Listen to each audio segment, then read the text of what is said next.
आप्पी आमची कलेक्टर या मालिकेत आता पाहायला मिळेल की चिंचुके या प्रकाराचा शोध घेत असतो की हे बाळ जिवंत मंदिरामागे भेटण्याचं नक्की कारण काय। तेव्हा त्याला या तपासात समजून येईल की हा सगळा संकल्पचा प्लॅन आहे।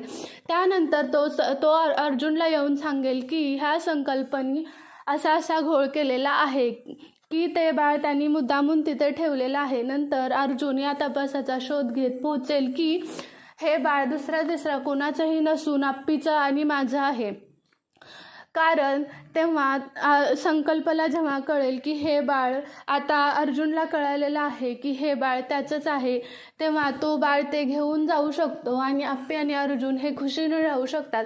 त्यानंतर संकल्प आणि मनी मावशी हा प्लॅन करतात की आप्पीचं बाळ संकल्प घेऊन जाऊन लपेल आणि त्यानंतर अर्जुन सगळीकडे शोधल की संकल्प आपलं बाळ कुठं घेऊन पळाला आणि संकल्प त्याला ब्लॅकमेल करतो की आता तुझ्या बाळाच्या जीवाला धोका आहे। नंतर मग अर्जुन त्याला बोलेल, अरे संकल्प असं काही नको करू, तू सांग तुला काय पाहिजे, मी सगळं देतो, पण माझ्या बाळाला सोड, मी माझ्या बाळाशिवाय राहू शकत नाही।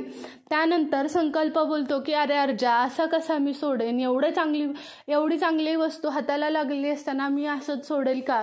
त्यानंतर जेव्हा अर्जुन त्याच्या मागावर असतो त्याला सगळीकडे शोधतो, गावात शोधतो, सगळीकडे शोधतो आणि शोधताना तो सापडल्यानंतर अर्जुन संकल्पला खूप मारतो तरी सुद्धा अर्जुनला समाधान मिळत नाही। तरी सुद्धा संकल्प बोलतो, नाही अर्जा, मी सोडणार नाही, तुझ्या बाळाला सोडणार नाही।